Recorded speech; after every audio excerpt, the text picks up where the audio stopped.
Bismillahirrahmanirrahim. Allahumma salli ala sayyidina Muhammad wa ala alihi wa sahbihi wa baraka wasallam. Okey, hari ni insya-Allah subjek matematik kita akan sambung untuk topik yang berkaitan dengan minggu lepas kita belajar tentang kumpul data, gundal dan sebagainya kan. Okey, maksudnya pada kali ini insya-Allah kamu boleh buka buku aktiviti kamu, buka buku aktiviti matematik, muka surat 151. Okey, kamu akan jumpa muka suratnya lebih kurang macam ni lah. Okey, contoh kenali carta palang. Okey, aktiviti 1 first. Kita kena baca soalan ni kan. Okey, lihat carta palang, jawab soalan di bawah. Okey, kat sini adalah bentuk apa ni namanya? Bentuk carta palang. Okey, carta palang yang ini tegak ni merupakan paksi mencancang namanya. Okey, paksi mencancang. Okey, kemudian yang ini adalah yang dikenali sebagai tajuk. Okey, dan ini paksi mengufuk. Paksi mengufuk. Okey, maksudnya setiap item ni kita ada nama dia. Okey, yang paling penting kamu kena baca soalan dia dan menjawab berdasarkan kepada carta palang yang diberikan. Okey, tengok. A ada berapa jenis kuih yang digemari? Okey, kat sini kamu boleh kira. Contoh kat sini pun kamu boleh nampak kan ada gambar dia. 1, 2, 3, 4. Dan carta palang. Carta palang dia ada 4 juga. Jadi kat situ kamu boleh tulis jawapan dia. 4. Okey, kemudian kita tulis kat sini bilangan murid yang gemar kuih. Koci, popia, karipap dan donat. Okey, ni cara kamu tengok. Okey, cara tengok berdasarkan kepada carta palang yang diberikan. Okey, cikgu bagi contoh 1, koci. Okey, koci Okey, kamu tengok carta palang dia sampai senggatan yang ke mana? Okey, tengok. Okey, dia menunjukkan 7. Okey, jadi mudah kat situ kamu terus tulis 7. Okey. Kemudian yang kedua popia. Popia tengok carta palang dia. Okey, sampai nombor 9. Okey, maksudnya bilangan murid yang menggemari kuih popia ada 9 orang. Okey, dan begitu juga contoh macam karipap kamu buat dan donat. Okey.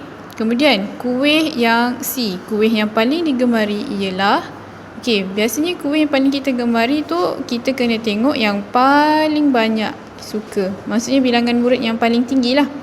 Okey, kalau kat sini bilangan murid yang paling tinggi adalah menunjukkan kepada karipap. Okey, jadi kat situ kamu tulis jawapan dia. Karipap. Okey, tulis karipap. Okey, seterusnya tengok yang terakhir. Paling kurang digemari. Okey, kat sini kita ada keyword dia. Keyword tu apa? Maksudnya poin yang penting yang kamu mudah nak nampak. Kurang digemari. Okey, kalau kurang digemari bermakna dia menunjukkan kepada jumlah bilangan murid yang paling sedikit. Okey, tengok paling sedikit mana? Koci. Betul tak? Sebab angka dia 7. Yang lain banyak juga. Berbanding dengan koci. Ada hanya 7 bilangan murid yang suka dengan makan koci. Okey, jadi kat situ jawapan dia koci. Okey? Okey, faham Okey, seterusnya mudah aje. Contoh pula aktiviti yang kedua, kamu boleh buka buku aktiviti kamu muka surat 152. Okey, kat sini lihat carta palang, jawab soalan di bawah. Okey, ini juga merupakan carta apa? Carta palang. Okey, carta palang dekat sini kamu boleh tengok soalan dia. Sama juga kaedah dia macam tadi. Okey, soalan ni penting sebab masuk dalam periksa. Okey, apakah grade itu? Grade. Okey, tadi kita dah tengok bermula bila kamu nampak carta palang ni, kamu kena tengok. Okey, yang pertama kita ada tajuk. Tajuk dia berkaitan dengan grade ujian matematik. Okey, kemudian ada paksi mencancang yang ke atas ni kita tengok grade dia A, B, C, D. Okey, kemudian yang kedua, tengok pula paksi mengufuk. Paksi mengufuk ada bilangan murid. Okey, bilangan murid ada berapa ramai? Semuanya ada 12. Ini contohlah senggatan dia kan. Okey, kemudian baru kita tengok soalan. Apakah grade itu? Okey, nampak kan grade dia? Kamu masukkan A, B, C, D. Senang. Okey, faham kan? A, B, C, D. Okey, seterusnya dia kata berapakah murid yang dapat grade B?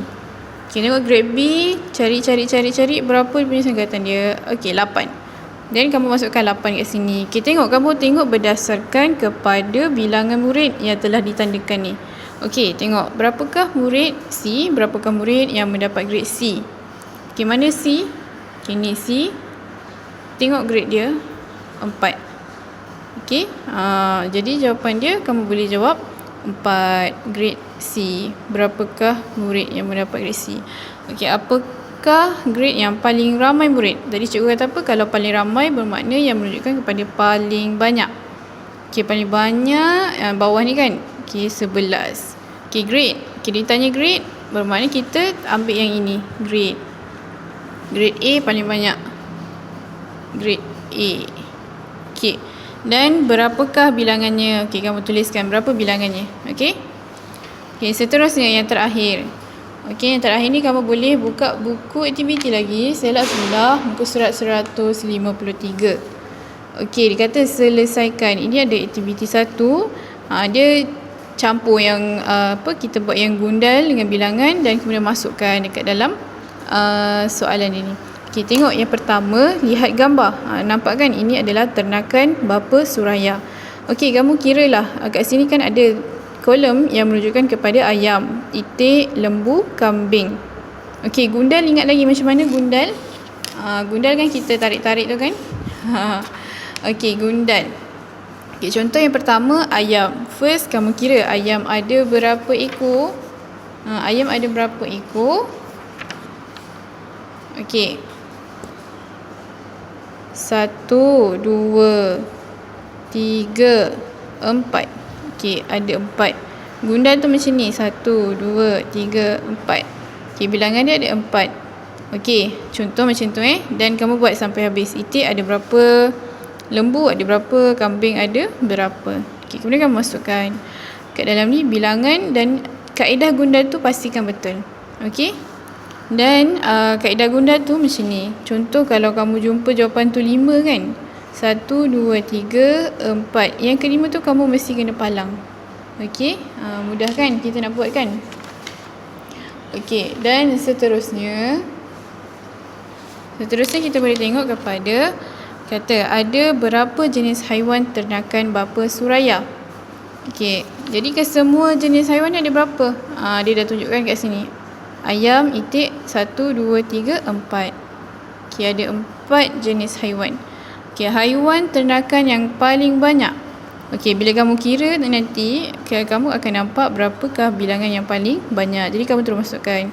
Dan haiwan ternakan yang sama banyak ialah, okey, apa? Dan apa? Setelah kamu kira dengan betul, maka jawapan di sini secara tak langsung dia akan menjadi betul. Okay, jadi dua-dua ni kamu kena kira betul lah. Kalau atas ni salah, bawah ni pun automatik dia salah. Jadi insyaAllah semoga pembelajaran kali ini kamu dapat faham dengan jelas bagaimana kita nak kira bilangan, kita nak kira gundal, kita nak kira apa tadi? Bagaimana kita nak tengok carta palang, dan kita nak masukkan dia punya maklumat ke dalam soalan yang diberikan. Okey, jadi semoga dimudahkan kamu nak buat. Okey, dan jangan lupa kamu send kamu punya latihan ni kat dalam link yang cikgu berikan kat dalam Telegram. Okey, itu sahaja daripada Cikgu Izzah. Assalamualaikum warahmatullahi wabarakatuh.